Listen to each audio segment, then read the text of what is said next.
다음은 더불어민주당 비례대표 이동주 의원 나오셔서 질문해 주시기 바랍니다.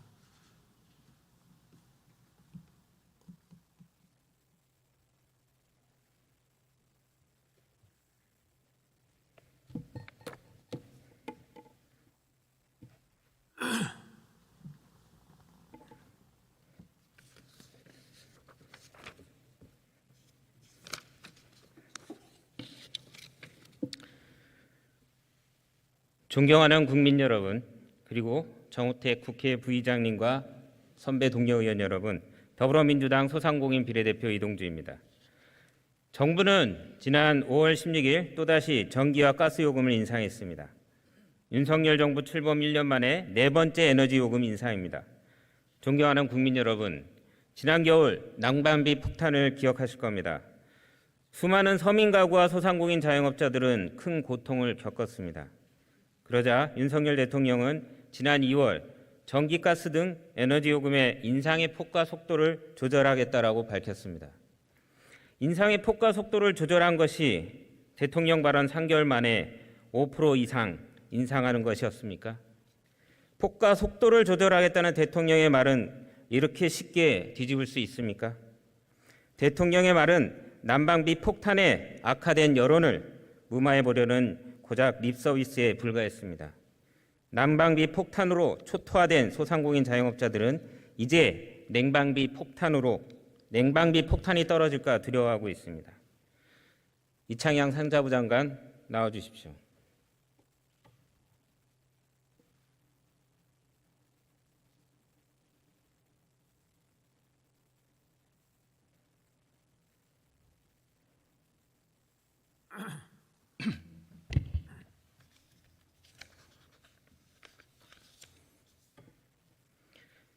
장관, 우리 의원실에서 조사에서 발표한 전기가스 요금 미납액이 급증하고 있다는 언론 보도 확인하셨습니까?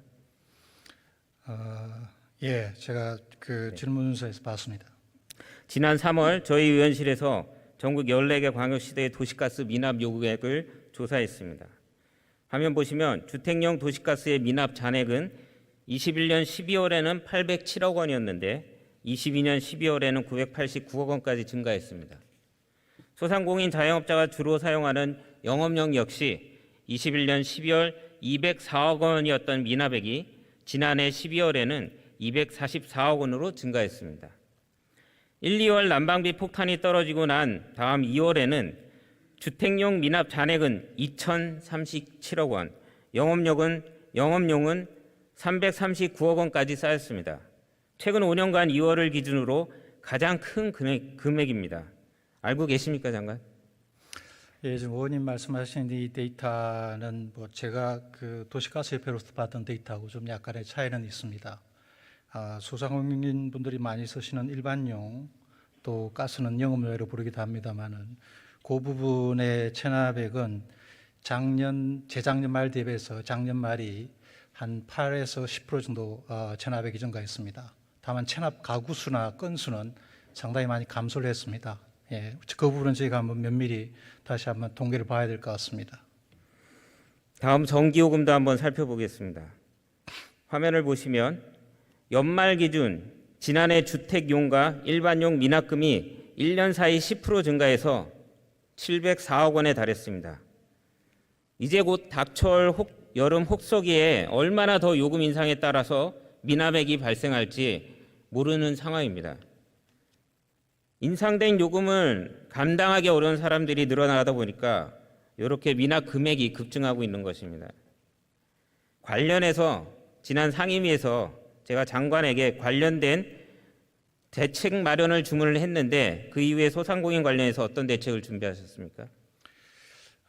지금 정부가 지금 에너지 요금을 올린 거는 국제 가격에 비해서 지금 원가가 아직도 낮은 상황이고 또 에너지 공급의 부채가 아주 기하급수적으로 늘기 때문에 우리나라 에너지 공급의 안정성을 유지하기 위해서 불가피하게 가격을 점진적으로 현실화하고 있다. 이 말씀은 제가 드리고 싶고요. 그 뒤에 정부는 보완해서 에너지 취약계층에 대한 지원은 상당히 두텁게 가까우고 있습니다. 우선 사회 배려 계층이라고 해서 차상위 계층하고 그 다음에 기초생활 수급 가구에 대해서는 사실은 1년 동안 전기요금 인상분을 반영하지 않고 있습니다. 그래서 그 세대가 370만 가구나 되고요. 그 이외에도 기초생활수급 가구나 이런 가구에 대해서 에너지 바우처를 1년에 한 20만 원 정도 지금 지급하고 있습니다. 이런 두터운 그런 그 취약계층 보호를 지금 저희가 하고 있고, 한편으로는 또 소상공인 이런 분들에 대해서는, 또 중소기업에 대해서는 에너지 효율 설비 개최에 대해서 아주 많은 지원을 하고 있습니다. 그래야만 중장기적으로 어떤 에너지 위기 상황에 와도 견딜 수 있도록 하는 그 구조를 만들어 나가는 게 중요하다고 생각합니다. 설비 교체 효율 개선 얘기하신 거잖아요, 지금. 융자 사업 아닙니까? 어차피 융자 사업은 나중에 갚아야 되는 거고, 이번에 2분기 에너지 요금 인상 발표 후에 딱 나온 소상공인 자영업자 대상 정책은 사실상 딱 하나입니다. 하나. 전기가스 요금 분할 납부 시행. 요거 하나 발표하신 거 아니에요? 분할 납부가 이번 여름철에 이제 6, 7, 8, 9 넉 달 전기요금에 대해서는 앞으로 6개월 동안 분할할 수 있게 되어 있습니다. 이게 아마 예전에 우리가 많이 보던 납부요율이나 이런 거하고 동일한 효과가 있다 보여지고요. 예, 이 부분을 저희가 좀 많이 활용하도록 그렇게 저게 준비를 하고, 나머지 부분에 대해서는 효율 절약적으로 저희가 그 정책을 집중하고자 합니다.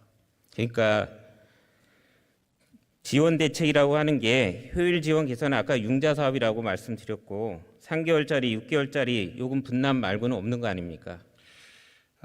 이 효율 지원이 사실 상당히 중요합니다. 중장기로 보면 에너지 요금이 언제든지 출렁일 수 있기 때문에 자영업자나 소상공인 또 중소기업은 효율기기 대책을 통해서 효율을 높이는 게 근본적인 대책이다, 이렇게 생각하고요. 앞으로 이 부분의 예산이나 또 그 지원 그 융자율에 대해서 국회에서도 많이 좀 도와주시기를 당부드리겠습니다. 그 장관님, 소상공인 연합회 등 현장 소상공인 단체는 전기요금 체제를 개편해서 소상공인 전용 요금제를 신설해 달라고 요구하고 있는데 검토하신 적 있으세요? 지금도 소상인 분들이 많이 쓰는 게 그 일반용 갑입니다. 계약 그 전력이 300kW 이하 되는 그 일반용 갑인데요. 그 일반용 갑이 일반용 을보다 지금도 쌉니다.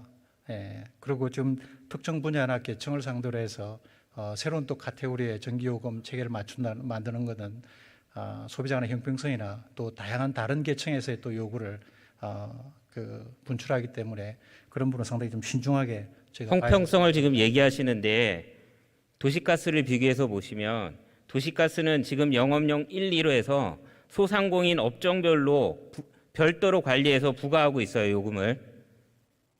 도시가스는 그렇게 요금을 별도로 소상공인에게 맞춰갖고 영업용 1, 2로 관리를 하고 있다고요. 도시가스는 그렇게 하는데 왜 전기요금은 그렇게 하지 못할까요?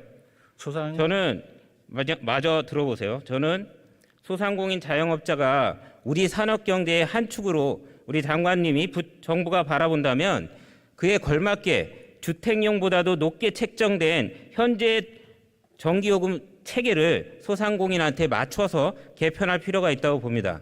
타당하지 않습니까?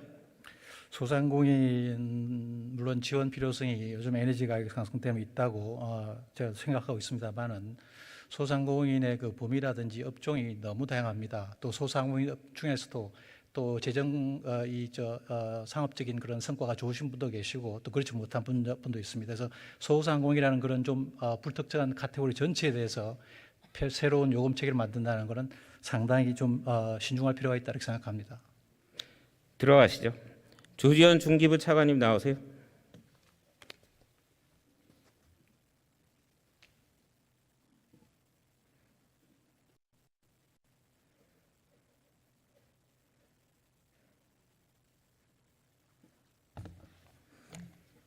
차관, 에너지 요금 인상으로 소상공인 자영업자들이 겪고 있는 어려움에 대해서 주무부처로서 잘 알고 계시죠?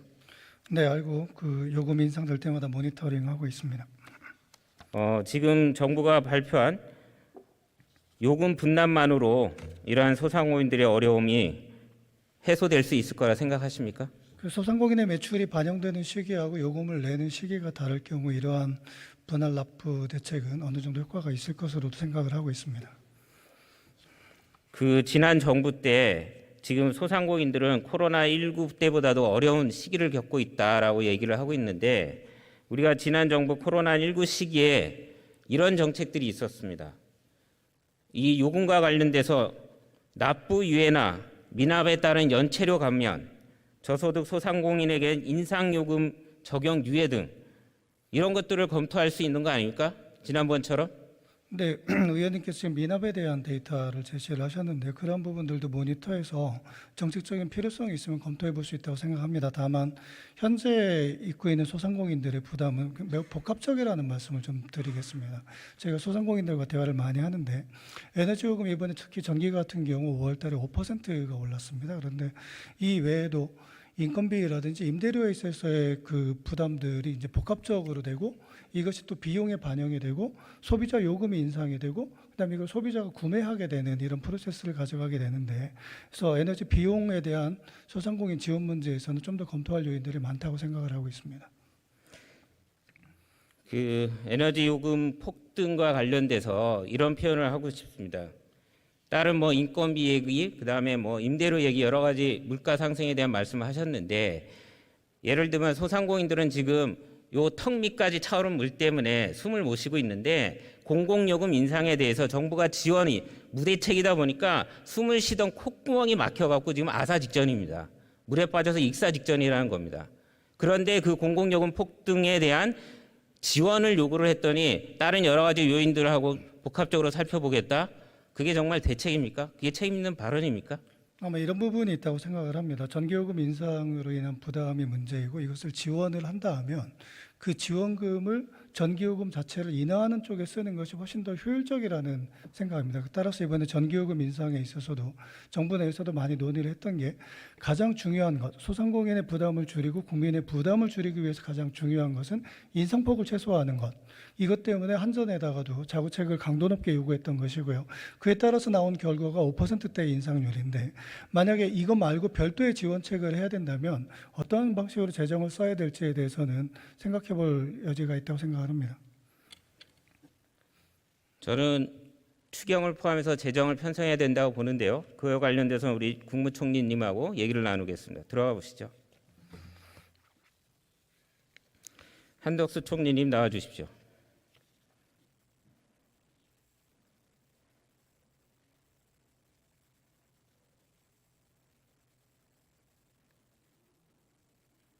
총리, 앞에 제가 공공요금 폭등에 따라서 발생하고 있는 소상공인들의 부채 얘기와 영업에 대한 문제점들 말씀을 드렸습니다. 이제 곧 혹소기입니다. 2023년 3분기를 앞두고 있습니다. 7월에도 전기, 가스 요금 또 인상하실 계획이 있습니까? 전기요금은 우리 전기요금 내지는 가스요금, 가스를 생산하는 그런 기업들의 경영 상황이라든지 그러나 그런 그 요금 인상에 따르는 부담을 겪으시는 분들 또 전체적인 그 재정의 사정 이런 것들을 감안해서 검토를 해야 된다고 생각하는데요. 아직은 어떤 결정도 지금 내려진 적은 없습니다. 그 3분기만큼 소상공인을 비롯해서 에너지 취약계층 등 국민들이 정부의 요금 인상을 재고해 줄 것을 호소하고 있는데 어떻게 생각하십니까? 정부의 방침을 지금 확정을 하지 않은 상황이기 때문에 그런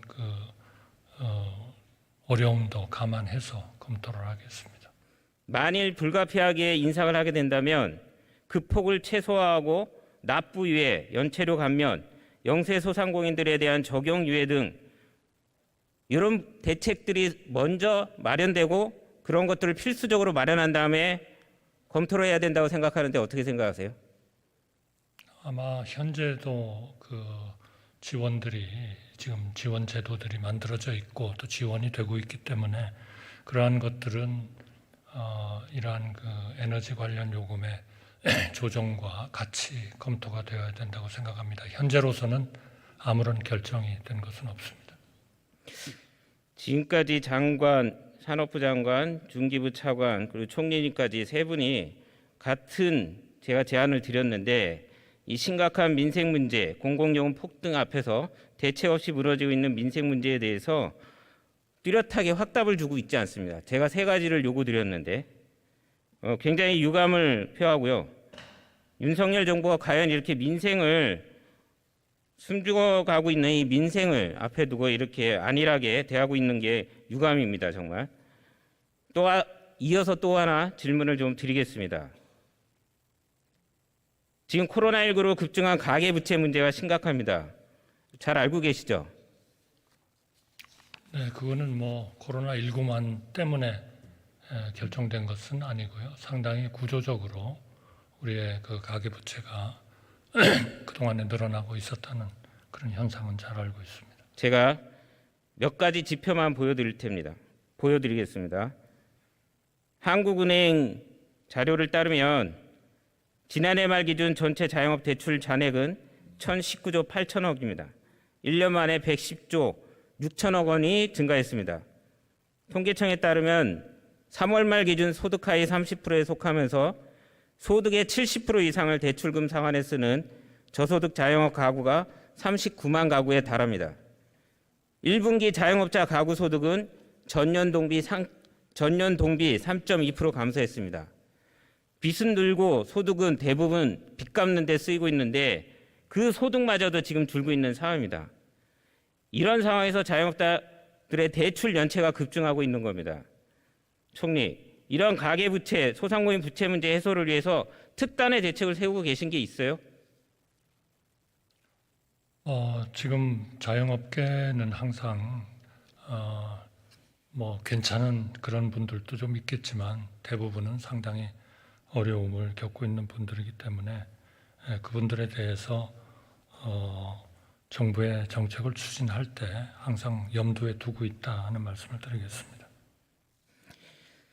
지금 새 출발 기금이라는 게 있습니다. 정부가 운영하고 있는데 이게 잘 굴러갑니까? 네, 필요한 부분에 대해서 새 출발 기금을 활용을 할 생각으로 있습니다. 이거 관련돼서 제가 한 말씀 드릴 게 있는데 지난해 정부는 새 출발 기금을 시행하면서 은행들에게 자영업자 연체 채권 매각은 캔코에게만 하도록 협약을 했고 민간 매각은 하지 않도록 권고했죠. 그렇게 한 이유가 연체 채권이 민간 부실채권 전문 투자회사에 넘어가면 과잉 추심 문제가 발생할 수밖에 없고 또 채무 조정을 받지 못하는 상황이 발생하기 때문에 그것을 방지하기 위해서 그러한 협약을 맺은 거 아닙니까? 그런데 제가 확인해 보니까 금융위원회가 다음 주 중에 자영업자 연체 채권의 민간 매각을 허용하는 것을 검토해서 결정한다고 나와 있습니다. 알고 계세요? 그 부분은 우리 금융위원장으로 하여금 답변하도록 하겠습니다. 이게 얼마나 중요한 문제냐면 소상공인들이 팬데믹으로 큰 고통을 받으면서 방역에 협조하느라 빚이 늘었습니다. 그 빚을 국가가 매입해 주지는 못할 망정 민간 부실채권 전문 투자회사에다가 매각하도록 한다는 것이 앞에도 얘기했던 그런 문제점들을 발생할 수밖에 없는데 정부가 이래도 된다고 생각하십니까? 분명히 그런 자영업계의 의원님께서 말씀하신 어려움을 고려를 하면서 정책적 판단을 했으리라고 생각이 드는데요. 우리 금융위원장이 좀 답변하도록 해주시죠. 저는 총리와 윤석열 정부한테 말씀을 드리는데 자영업자 연체 채권 민간 매각 허용하는 방안 추진 보류하고 즉각 철회해 주십시오. 그게 국민에게 소상공인 자영업자 코로나 3년간 팬데믹 때문에 진 부채를 갖고 있는 국민들에게 해야 하는 국가의 도리라고 봅니다. 그렇게 적극 검토해 주십시오. 네, 금융위원장이 여기 나와 있으니까 의원님의 그런 말씀을 잘 들었으리라고 생각합니다. 제가 한 말씀 더 드리겠습니다. 지금 소상공인 자영업자들은 코로나 팬데믹 시절보다 더 살기 어려운 상황이라고 합니다. 2009년 외환위기를 촉발한 미국의 모기지 사태처럼 소상공인 자영업자가 무너지고 그 쓰나미가 한국의 내수 경제를 무너뜨릴지 모르는 그런 위기 상황이라는 겁니다. 지금이라도 가계부채를 지원하기 위해서 약 12조 원, 고물가 에너지용 비용 부담 경감을 위해서 약 11조 원, 전세 사기 대응 등 주거 안정을 위해서 약 7조 원 등 약 35조 원의 민생 추경 편성이 시급하다고 봅니다. 이건 더불어민주당 제1야당의 당대표가 지속적으로 요청한 바이기도 합니다. 잘 아시겠지만요. 그런데 대통령은 취임 1년이 넘도록 야당 대표를 만나지 않고 있습니다. 총리, 민생 문제 해결을 위해서 대통령에게 야당 대표와 민생 추경을 위해서 만나서 논의할 의향, 건의할 생각 없으십니까? 현재로서는 우리의 큰 경제정책의 목표 중에 하나가 재정의 건전성을 확보하는 것이기 때문에 이런 부분 어려운 분야에 대해서는 충분히 저희가 배려하고 검토하면서도 추경을 할 계획은 현재로서는 없습니다. 민생 문제를 외면하고 야당과 대화하지 않는 대통령에게 야당과 만나 민생을 살펴야 한다고 총리님께 지금 제가 건의를 드렸는데 그거조차 받아들이지 못하신다는 말씀 굉장히 유감스럽습니다. 총리의 역할이 무엇인지 다시 한번 살펴보시기 생각해 보시면 좋겠습니다. 그동안 대통령 주재와 대통령 주재 회의를 포함해서 어려워진 그 민생을 위한 대책 회의를 거의 10번 정도 했습니다. 민생에 대해서 저희가 최대한의 고려를 하고 배려를 하고 있다는 말씀을 드립니다. 들어가도 좋습니다. 들어가시죠.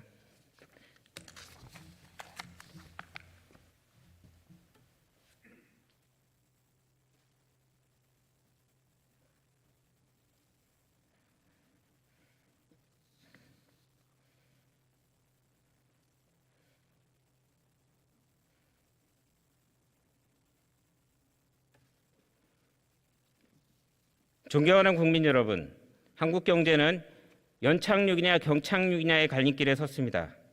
L자 모양으로 떨어진 상태에서 그대로 갈지 U자 곡선으로 다시 반등할 수 있을지 아주 중요한 순간입니다. 다시 반등하기 위해서는 추경을 통한 정부의 적극적인 재정 지출이 필요합니다. 내수 촉진을 위한 특별 조치가 필요합니다. 소비 회복을 통해 소상공인의 소득을 높이는 선순환 구조로 나아가야 합니다. 그러나 윤석열 정부는 거꾸로 가고 있습니다. 정부는 이번에도 지역사랑 상품권 예산을 전액 삭감하겠다고 합니다. 중기부가 지난 5월 내수 진작을 위한 동행 축제를 하면서 지역사랑 상품권이 온 보다 실적이 2배 이상 높다는 것을 발표해도 기재부는 무조건 삭감하겠다는 입장입니다. 내수 진작과 소상공인 활성화에 도움이 된다는 지표가 있어도 무시로 일관하고 있습니다. 이렇게 가서는 안 됩니다. 지역사랑 상품권을 더 확대해서 소비를 촉진하고 추경을 통해 가계부채, 소상공인 문제를 해소해야 합니다. 추경은 선택이 아니라 이제 필수입니다. 정부가 강조하는 재정 건전성을 위해서라도 해야 합니다. 민생이 아예 무너지고 중산층까지 추락하면 세수마저 급격히 줄어들고 대한민국의 재정 건전성은 최악을 맞이할 수 있습니다. 대통령에게 촉구합니다. 지금이라도 경제 기조를 바꾸고 야당 대표를 만나십시오. 영수회담을 통해 여야정 협의체를 구성해서 추락하고 있는 민생 문제 해결을 위해 실질적인 대책을 만드시길 바랍니다. 이상으로 질의를 마치겠습니다. 경청해 주셔서 고맙습니다.